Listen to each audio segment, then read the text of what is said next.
ઘર એક મંદિર છે દીકરા.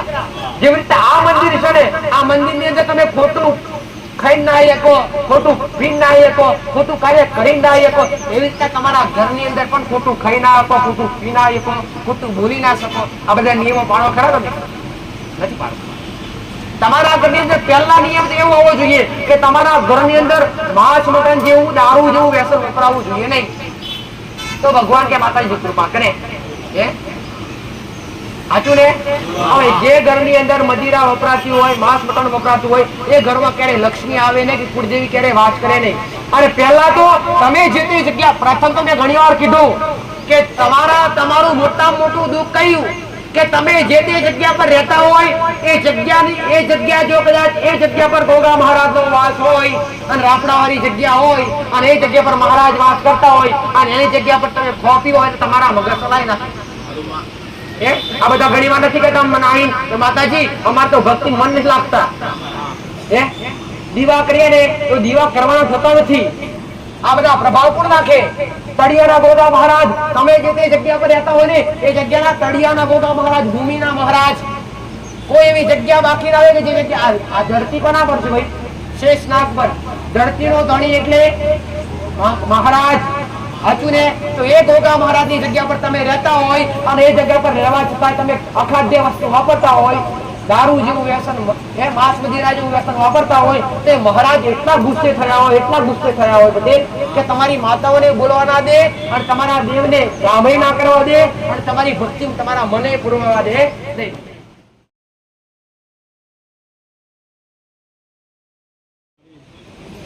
હેત લઈ, પ્રેમ લઈ, ભાવ લઈ આગળવાળી ટેકરી સુધી આવ્યા હશો. પહેલા જ કીધું કે આ ગાદી, આ સતની ગાદી, આ ભૂમિ સતની કરીને હું મેળવી બેઠી છું. અને મારી ડાબી જમણે મારો રોમ ને મારો શિવજી હાજર છે. તો તમે લોકોએ હાલવાની મારી તાકાત છે. તમારું દુઃખ લઈને આવ્યો, તમારું દુઃખ મટાડવાની મારી તાકાત છે. પણ તમારો ભાવ અને હરખ હોવું એ પણ જરૂરી છે. ભાવ વગર હરખ વગર મારી પાસે વર્તા લઈને કરો તો કોક લાગે. પણ કોકના શબ્દો સાંભળી, કોકની ખોટી વાત સાંભળી મારા પ્રત્યેનો વિશ્વાસ ઓછો કરતા નહીં. આવું કેમ કહીશ કે તમારા વિશ્વાસે તો મારે કોણ કરવાના હોય ગોડા? તમારા વિશ્વાસે તમારા ભાવે તમારા ઘેર આવવાનું હોય મારે. આ તમારા ઘેર ટોપે હોતા મારી આ તમારા દુઃખ દરિદ્ર ખેંચી રહેતા તમારા દેવથી ભેટા કરવાના હોય, તમારા દેવ શ્રી પકડવાના હોય, તમારા પૂર્ણ દિવા શ્રી પકડવાના હોય, તમારા સત્ય કર્મ શ્રી પકડવાના હોય અને સત્ય વ્યવહાર શ્રી પકડવાના. એટલે કદાચ વિશ્વ બેઠે હોય તો બેહાડી જોડજો અને આયા હોય પટેલ, હું દરેકને કહું છું, દરેકને એક જ વાત કહું છું કે તમારું આયનું પરમાણુ વાતા રાખીશ. પટેલ કોઈ 100 ગાઉથી, કોઈ 50 ગાઉથી, કોઈ નજીકથી, કોઈ દૂરથી ગમે તે આયા હોય, પણ જે 5-25 નો ખર્ચો કરીને આવ્યા હશો એમને તો નહીં આવ્યા હોય ને ગાડી લઈને આવ્યા છે, પુરાવું તો પડી જશે. સાચું ને? એમાંય તમે તમારા માટે ભલે આવ્યા પટેલ, પણ અહીંયા મારી છત્ર સ્વયં બેઠા આવ્યા છો અને ઘેરથી એવું કઈ ના આવ્યા છું કે આગળ વાળા આવીએ છીએ અમારા દુઃખ મટાડવા. પટેલ હું કહું છું તમારી નાભી હાચી હશે અને તમારા શબ્દો જો મેં મેળડીએ કોને કોણ સાંભળ્યા છે તો તમારા ઘેર હું જંજાળો જોટો લઈને ના ઉતરી પડું છું જગતમાં ઉગતા બરબાદ હજારોના દુઃખ મટાડ્યા છે, હજારોના મટાડવાના હશે, હજારોના હૃદયમાં વસ્યા છે, હજારોના હૃદયમાં વસવાનું હશે. પટેલ આ 5 ઓગણીની પુણ્યથી અને આ ભૂમિની પુણ્યની પાર્થિવ જગતમાં મારા આ ભૂમિ ગોમને જોગદાર ડોમ બનાવવાનું હશે. પટેલ તો મેરડી આજે એ જ છું, કાલે એ જ રહેવાનું છે. મારા સાનિધ્યમાં કોઈની પાપ લેવામાં આવતું નથી, કોઈની પાપ પૈસો રૂપિયો કોઈના 2 અગરબત્તી સરખી પણ મંગાવવામાં આવતી. ખાલી મારા આશીર્વાદ અને તમારા મુખમાં રોમ રોમ હોવું જોઈએ. તમારા મુખમાં રોમ રોમ હોય તો તમે મારા રૂમ કમાઈ. પટેલ પણ તમારે મારા થવા માટે મારી હારે તાર જોડવા પડે. તમારા શરીરથી મારી કોઈ ઓળખાણો હોતી નથી. મારો કોન્ટેક્ટ સીધો તમારી આત્મા આવ્યો છે અને તમારી આત્માએ કયા કલ્યાણકારી કર્મ કર્યા, કઈ અદ્ભુત ક્રિયા કર્મ કર્યા, ભક્તિ કરી, એ જરૂરી છે, એ જાણવું મારે. દુઃખી એક વાતથી હોતા નહીં દીકરા, ઘણી બધી વાતોથી તમે દુઃખી. સાચું ને?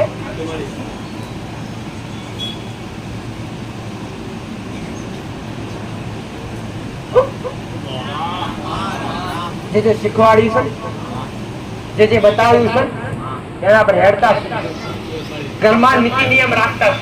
ભક્તિ તો બધા કરે, દીવા અગરબત્તી બધા કરે, જગત આખું જગત કરે. ના જોડતા હોય ને એવા દીવો તો કરે જ. છેલ્લા છેલ્લે ભગવાન ના નામનો એ કરે. છેલ્લો ના આવડે તો ઉભી વાળી વાત તો કરે. જય માતાજી, હે ભગવાન ના માતાજી ભેગો. હાજુ ને શિવ શક્તિ ના ના આવડે એવા ઘેર ગોળા એ કરે. હાજુ ભાઈ, પણ એ દીવાનું અજવાળું કોતરાતું ના હોય, એ દીવાનું સુખ મળતું ના હોય, એનું કારણ એ જ કે તમારા ઘરની અંદર નીતિ નિયમો નથી, તમારા ઘરની અંદર મર્યાદા નથી. મર્યાદા હોવી જરૂરી છે. મર્યાદા કોને કહેવાય? નીતિ નિયમ. પ્રથમ તો ઘરની અંદર કોઈ બી વસ્તુ, અખાદ્ય વસ્તુ અંદર ઘાલવું નહીં. ઘર એક મંદિર છે દીકરા. જેવી રીતે આ મંદિર છે ને, આ મંદિર ની અંદર તમે ખોટું ખાઈ ના શકો, ખોટું પી ના શકો, ખોટું કાર્ય કરી ના શકો, એવી રીતે તમારા ઘરની અંદર પણ ખોટું ખાઈ ના શકો, ખોટું પી ના શકો, ખોટું બોલી ના શકો. આ બધા નિયમો પાડો ખરા? તમે નથી પાડો. તમારા ઘરની અંદર પહેલા નિયમ એવો હોવો જોઈએ કે તમારા ઘરની અંદર માંસ મટન જેવું, દારૂ જેવું વ્યસન વપરાવવું જોઈએ નહીં. તો ભગવાન કે માતાજી કૃપા કરે. સાચું ને? હવે જે ઘરની અંદર મદિરા વપરાતી હોય, માંસ મટન વપરાતું હોય, એ ઘરમાં ક્યારે લક્ષ્મી આવે ને કે કુળદેવી ક્યારે વાસ કરે નહીં. અને પહેલા તો તમે જે તે જગ્યા, પ્રથમ તો મેં ઘણી વાર કીધું કે તમારું મોટામાં મોટું દુઃખ કયું કે તમે જે તે જગ્યા પર રહેતા હોય, એ જગ્યા જો કદાચ એ જગ્યા પર ગોગા મહારાજ નો વાસ હોય અને રાફડાવાળી જગ્યા હોય અને એ જગ્યા પર મહારાજ વાસ કરતા હોય અને એની જગ્યા પર તમે ખોપી હોય તો તમારા મગજ ચલાય નાખે. આ બધા ઘણી વાર નથી કહેતા માતાજી અમારે તો ભક્તિ મન નથી લાગતા. દીવા કરીએ ને તો દીવા કરવાના થતા નથી. આ બધા પ્રભાવ કોણ નાખે? તળિયાના ગોગા મહારાજ. તમે જે તે જગ્યા પર રહેતા હોય ને, એ જગ્યાના તળિયાના ગોગા મહારાજ, ભૂમિના મહારાજ. કોઈ એવી જગ્યા બાકી ના આવે કે જે જગ્યા આ ધરતી કોના પર છે ભાઈ? શેષનાગ પર. ધરતીનો ધણી એટલે મહારાજ. સાચું ને? તો એ ગોગા મહારાજ ની જગ્યા પર તમે રહેતા હોય અને એ જગ્યા પર રહેવા છતાં તમે અખાદ્ય વસ્તુ વાપરતા હોય, દારૂ જેવું વ્યસન, માંસ મદિરા જેવું વ્યસન વાપરતા હોય, તો મહારાજ એટલા ગુસ્સે થયા હોય બધે કે તમારી માતાઓને બોલવા ના દે અને તમારા દેવને રામય ના કરવા દે અને તમારી ભક્તિ તમારા મને પૂરવા દે નહીં. ગોડા કરી નાખે, ગોડા. ઘરમાં ઝઘડા કરાવડાવે, ઘરમાં કજિયા કરાવડાવે. કોણ કરાવડાવે? આ તો વાત નો કઈક ઘરમાં ઝઘડા થતા હોય, કજિયા થતા. હાચું ખોટું? કોઈ પતિ પત્ની થતા હોય, કોઈ મા બાપ ની વચ્ચે થતા હોય, ભાઈ કોઈ દીકરા બાપ દીકરાની વચ્ચે થતા હોય, નાની બાબતમાં ઝઘડા કજિયા થતા હોય, અમુક તો ખાતા કજિયા થતા હોય ઘરમાં. આનો પ્રભાવ શું? આનો પ્રભાવ એ કે તમે જે તે જગ્યા પર રહેતા હોય એ જગ્યાના ગોગા મહારાજ તમારા પર નારાજ. તળિયાના ગોગા મહારાજ ને ક્યારે પૂજાય નહીં, ક્યારે દીવો કરાય નહીં, પણ એનું ભાડું એનું હક આલવું પડે. કેવો હક આલવો પડે? ખાલી એને રાજી થાય ત્યાં સુધી દર સોમવારે સુખડી થાળી અને દૂધ આલવું પડે. બીજું કાંઈ જ નહીં. એને ભાડું કહેવાય. ભાઈ હવે તમે કોઈ અજાણા મકાન બનાવતા હોય ભાડાવાળી જગ્યા પર, તો એ ગરદણી 1 મહિનો થાય એટલે શું લેવા આવે? ભાડું લેવા આવે કે ના આવે? એવી જ રીતના એ તળિયાના ગોગા મહારાજ ની જગ્યા પર તમે રહેતા હોય તમે બધા કહેતા હોય બધું મારું. અહીંયા કોઈનું નથી કરતા. મારું અહીંયા કોઈનું ખાય જ નથી. તમે કઈ લઈને આયા નથી, કઈ લઈને અંદાજ જવાના, બધું છે. એ એનો માલિક કઈક અલગ છે, અંદર બેઠો છે. એનું ભાડું અને એના નિયમો પર હેડવું એ ગમે. ઘરમાં કોઈ બેન દીકરીઓ હોય તેને કોઈ છાતાના ધર્મ પાડવો દીકરા, પોતાના નિયમો પર હેડવું. આ પણ મહારાજ ને ગમે, ઘરના દીવાન ગમે, કુળદેવી ગમે. સાચું ખોટું? ચરિત્રતા હાજરી એ તમારું ધર્મ. મર્યાદા કોને કહેવાય? વસ્ત્રો ટુકડા થઈ ગયા, મર્યાદા સુધી ગાર થઈ ગઈ. દેવને ગમતું નથી. દેવ શરમાય. માતાજી હોમમાં જાઓ તો માતાજી હોમના મોઢે પેલા મોઢે જતા રહે. કેમ કે ટૂંકા વસ્ત્ર પહેરીને મંદિરમાં જાય, માતાજી હોમમાં જાય, માથે ઓઢણ ના હોય. દેવને ક્યાં ગમે? દેવને મર્યાદા કેવી ગમતી કે જો માતાજી આગળ પેલા વડીલો મોણ બેસાડે તો દીકરીઓની મર્યાદા ઓઢણ.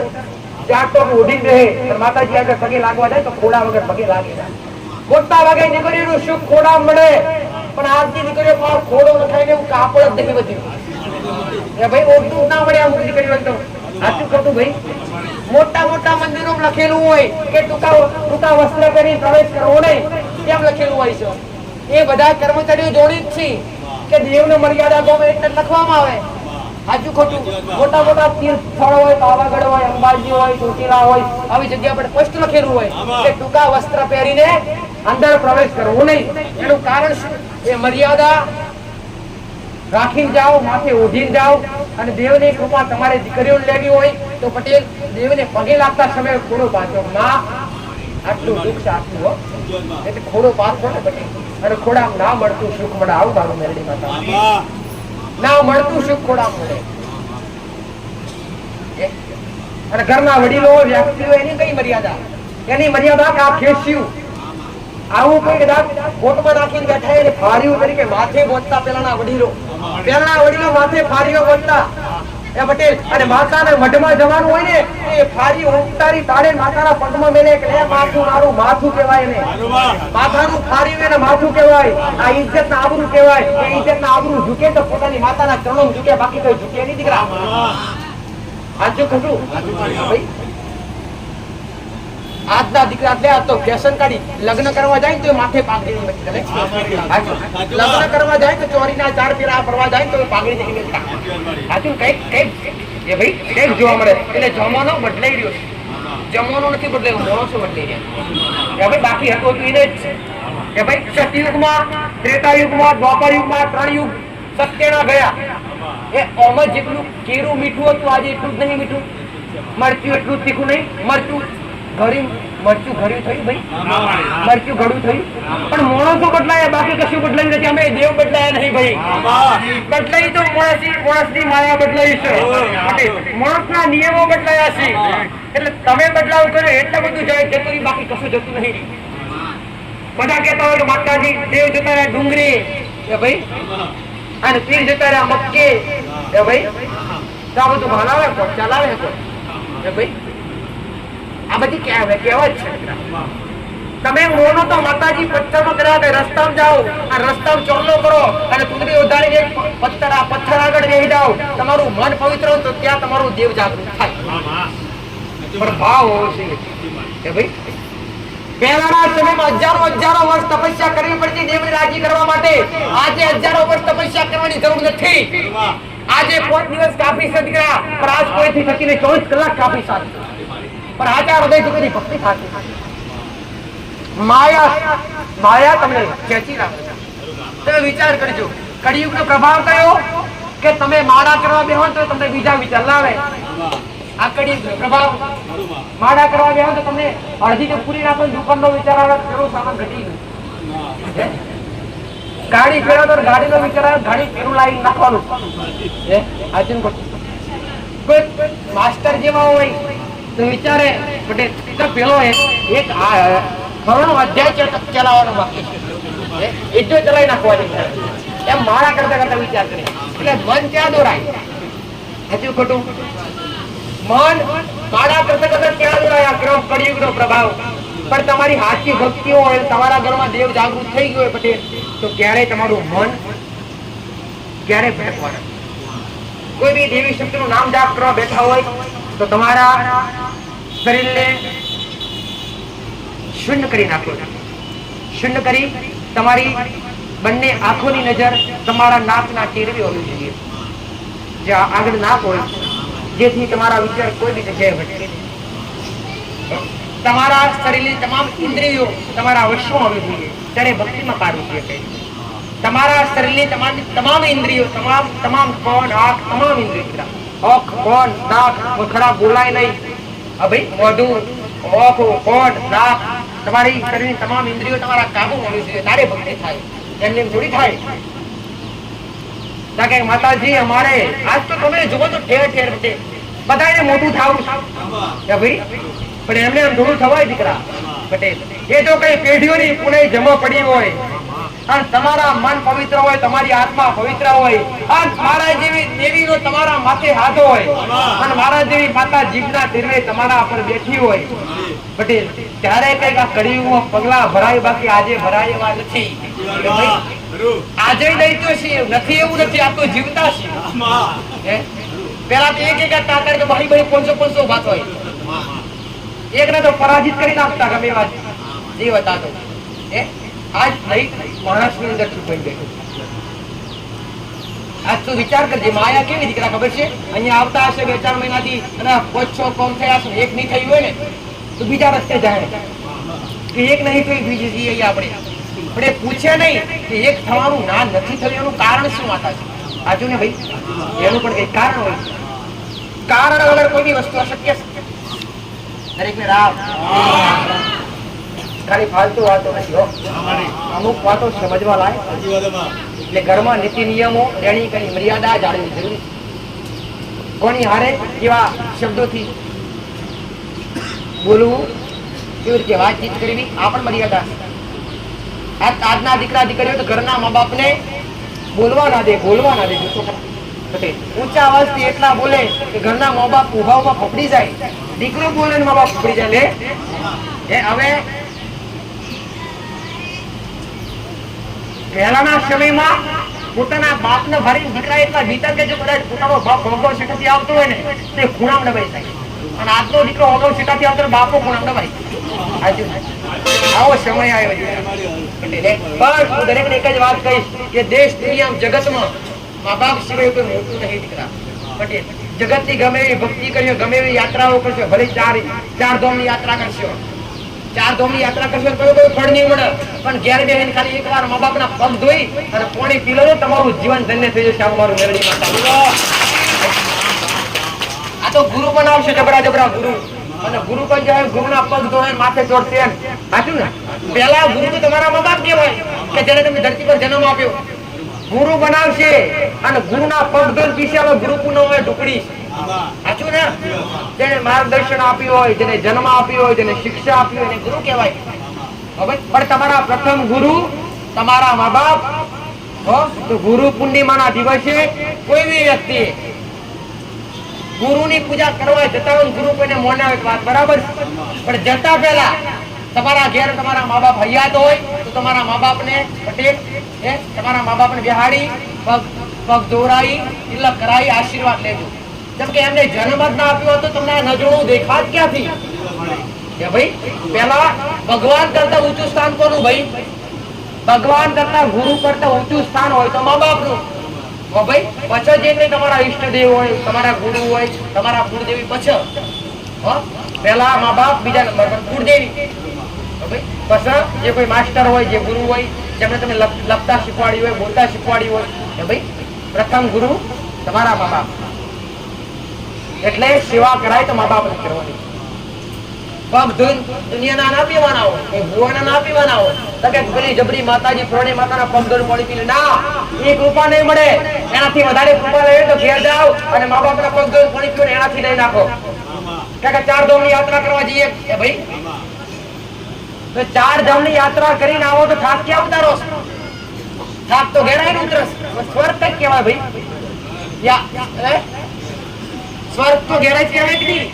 પણ ઘેર કોઈને દેખાતું, ઘેર કોઈને સ્વર્ગ દેખાતું નહીં, મા બાપ કોઈને ભગવાન દેખાતા નહીં. જો આટલું થઈ જાય ચાલુ તો બધાને ઘેર સારું થાય. ભાઈ હવે જે માએ જન્મ આપ્યો એ જ માને કદાચ ટુકડા રોટલા હારું તરસવો પડતો હોય તો ગોડા આ તમારો મનુષ્ય અવતાર હેડે જાય. આવું મારું મેરડી માતાનું મારી પાસે આવશે લે જબરું બતાવવા માટે. માતાજી તારી માટે 2000 ની ચૂંદડી લાવ્યો છો, ભરત ભરેલી આપી. ઘેર પોતાની માન 200 રૂપિયાની સાડી ના લઈ આવતા હોય અને મને 2000 ની ચૂંદડી ઉઠાડવા મારા કશા કોમ નહીં. ઉમરાવાળી રાજી તો ડુંગરાવાળી રાજી. પટેલ ઉમરાવાળી રાજી ના હોય તો લાભ પ્રયત્ન કરો તો ડુંગરાવાળી રાજી ના થાય. પહેલી સેવાનું પૂજા મા બાપ ની કરજો અને મા બાપ ને હાથ લાગ્યા હશે તો આ જીવો કોઈ દેવી શક્તિ ની હારું કરીએ. આવું ધર્મ આવું કર્મ શીખવાડીશ માતાએ. એના સિવાય બીજું કોઈ ઉદાહરણ કરી આપે મેં તો દરેકને અધર્મના રસ્તેથી પાછા વાળ્યા અને ધર્મના રસ્તા પર લાવી છું પટેલ. તેમના ઘરમાં વ્યસન છોડાવડાયા, કંઈકના જીવન કંઈકના તમારા દરવાજા બંધ થતા દરવાજા તાળા તોડાયા છે. ભાઈ અને દરેકને એક જ વાત કહીશ, તમારા જીવનનું સારું કરવું હોય અને તમારા જીવનમાં સુખ શાંતિથી જીવન પ્રસાર કરવું હોય ને તો તમે કોઈ વ્યસન કરતા હોય તો વ્યસન ત્યાગી દેજો. દારૂ જેવું વ્યસન આજના કોઈ દીકરા કરતા હોય તે તમારું વ્યસન ત્યાગી દેજો. તમારા લીધે તમારા ઘર મરી જશે પટેલ. આ સમય તો જોતો ખરા પટેલ કે દૂધવાળા શેરીએ જઈને બૂમ પાડીને દૂધ વેચવું પડે. તારા દૂધ વેચાય અને દારૂ વાળા ઘેર બેઠે દારૂ વેચાય. સાચું ખોટું? દૂધ વાળા 70 વાર પૂછશે તમે પાણી તો નહીં પાડ્યું ને, અને દારૂ પાણી દારૂ પીએ. દૂધ વાળા 70 પૂરો દૂધમાં પાણી પાડ્યું 70 વખત પૂછશે અને પેલા આપી દારૂ આપે પાણી પાડીને ભાવ પીએ. આ જોવાનું જોતો કરા.